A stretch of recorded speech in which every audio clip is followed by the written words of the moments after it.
अगर आपने voice of Panipat को सब्सक्राइब नहीं किया तो कीजिए, ताकि आप हमारे से जुड़े रहें।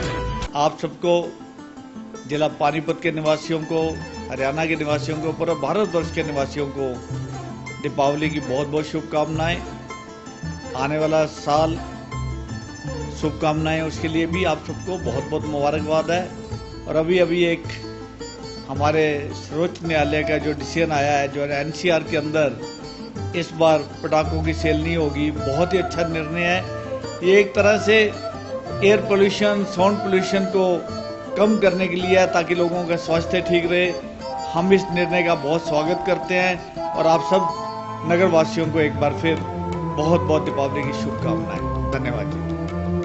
मैं सभी प्रदेशवासियों को दीपावली की दिल की गहराइयों से शुभकामनाएं देता हूं। ये दीपावली का पर्व मिलन का पर्व है और इस मिलन के पर्व पे हम सब लोगों को संकल्प लेना चाहिए कि हम लोग अपने परिवार के साथ, अपने समाज के साथ, अपने प्रदेश के साथ और अपने देश के साथ मिलकर एक राम राज्य की जो कल्पना जो हमारे ऋषि मुनियों ने देखी है, हम उस कल्पना को पूर्ण रूप से, यथार्थ रूप से, उसको रचनात्मक रूप से उसको लागू करें, उसमें सहयोग करें।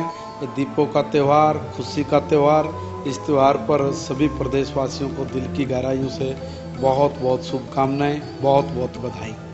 केंद्रीय हज कमेटी के सदस्य एवं पूर्व हज कमेटी हरियाणा के चेयरमैन डॉक्टर मुनीश अहमद अंसारी ने कहा कि इस्लाम धर्म का 5वां स्तंभ हज है, जिसमें कुछ शर्तें हैं। हाल ही में अल्पसंख्यक मंत्रालय द्वारा नवगठित समिति ने एक हज यात्रा पर जाने के लिए जो सुझाव दिए हैं, उनमें कई सुझाव सरासर इस्लाम धर्म के खिलाफ हैं, जिसमें संशोधन करने की हम पुरजोर मांग करते हैं। जिन सुझावों में संशोधन करने की जरूरत है, उनमें मुख्यतः हज पर अकेली महिला का जाना, समुद्र के रास्ते हज यात्रा कराना, हज के दौरान कुर्बानी के कूपन की खरीदारी आवश्यक अराहुन स्तंभ ईपी 21 से घटाकर 9 करना, एयर इंडिया के ही विमान हज कोटा निजी टूर ऑपरेटरों को आवंटित करना आदि शामिल है। मुनीश अंसारी आज वॉइस ऑफ पानीपत से एक्सक्लूसिव बातचीत कर रहे थे। आइए सुनते हैं उन्होंने क्या कहा। जो हमारी हज पॉलिसी रिव्यू कमेटी जो 5 साल के लिए जो नियम बनाती है, उसको बनाया 2018 से लेकर 2022 तक के लिए पॉलिसी बनाने के लिए कमेटी बनाई गई थी। उसने अभी 7 अक्टूबर को अपना वो फैसला पेश किया। तो इस बात को लेकर ऑल इंडिया हज कमेटी और देश के भिन्न भिन्न राज्यों से सब हज कमेटियाँ और उलमाए किराम को एतराज़ आया कुछ नियमों पर। तो उसके पीछे, क्योंकि एक हज एक इस्लामिक अरकान है, एक फ़र्ज है, क्योंकि फ़र्ज में दखलंदाजी जैसे कि औरत के ऊपर कि महिला बगैर मर्द के हज पे जा सकती है, ऐसा हमारे उसमें नहीं है इस्लाम के अंदर कि औरत कोई भी बगैर आदमी के हज पर जाए। तो उस पर इस पॉलिसी में हम मांग करते हैं कि उसको इस औरत को बगैर मर्द के हज पे जाने की इजाज़त न दी जाए। दूसरी तरफ जो हमारे हज इमारकेशन पॉइंट जो कीस थे पूरे देश के हर भिन्न भिन्न राज्यों में हाजियों की फैसिलिटी के लिए, उनको बंद करने की बात हो रही है और उसको घटाकर 9 पे ला रहे हैं। तो इससे हाजियों की परेशानी बढ़ जाएगी। एक तरफ तो हमारी सरकार चाहती है हज सस्ता हो और आसान हो, इससे हज महंगा भी होगा और इसमें परेशानी बढ़ेगी हाजी की। 1 से 2 दिन तक का जो हज यात्री को सफ़र जो अपने देश में ही करना पड़ेगा। तो ऐसा हम चाहते हैं कि इमारकेशन पॉइंट पर कोई भी कमेंट्स नहीं किया जाए, उसको ऐसा एसटी रखा जाए। दूसरी तरफ हमारा इसके अंदर जो एक रिजर्व कैटेगरी थी 17+ की, और उसके अंदर 4 टाइमर की। पहले एक गरीब हाजी अपना धन जुटाता था बहुत उम्र में जाकर, बच्चों के से फारिग होने के बाद शादी के बाद में, तो उसकी उम्र लगभग 65-70 साल हो जाती थी, पर हज पर सोचता था।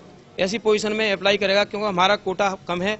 अब 1 लाख जो 25,000 था, तो ऐसी पोजीशन में हमारे पास एप्लीकेशन आती है 6 लाख से लेकर 5 लाख से लेकर 6 लाख। ऐसी पोजीशन में एक बार में नहीं जा सकता हज पर। तो रिजर्व कैटेगरी में हम भेज देते 70+ को और 4 टाइमर एप्लायर को। वो उन्होंने रिजर्व कैटेगरी खत्म कर दी है।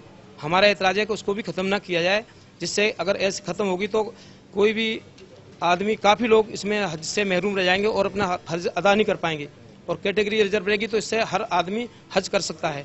तो इस पर भी हमारा एतराज़ है। और इसके अंदर जो फेयर कम करने के लिए ग्लोबल टेंडर करना चाहिए।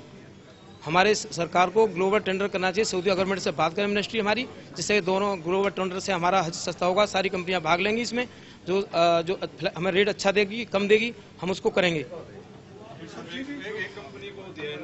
अभी ये सऊदिया अपना एयरलाइंस और अपना इंडिया एयरलाइंस को ही देते हैं। इनकी मनमर्जी करते हैं, ये महंगा रेट करते हैं, इसको काफ़ी महंगा करते हैं।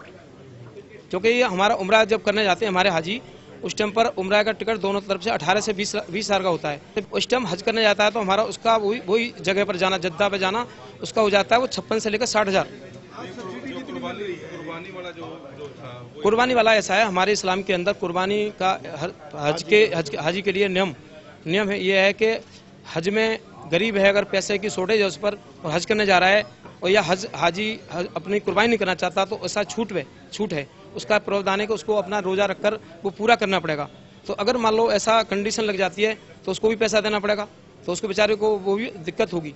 तो और कुछ लोग नहीं चाहते कि भाई हम गवर्नमेंट के माध्यम से या फिर हज कमेटी के माध्यम से या फिर सऊदी गवर्नमेंट के माध्यम से हज करें, हम अपने खुद अपने सामने लें, अपने सामने कुर्बानी करें, तो उनकी मन पर रखा जाए। 13 तारीख को कौन सी मीटिंग करने का हज करने जा 13 तारीख में हमारी ऑल इंडिया हज कमेटी की मीटिंग है। इसमें हमारे ऑल इंडिया हज कमेटी के चेयरपर्सन हमारे माननीय हमारे केसर समीम साहब जो MP हैं, हमारे अध्यक्ष भी हैं, और हमारे टोटल हमारे ऑल इंडिया हज कमेटी के मेंबर, और ये सभी इसमें हमारे CO ये हमारे इसमें भाग लेंगे और इसी पॉलिसी के बारे में विचार विमर्श किया जाएगा।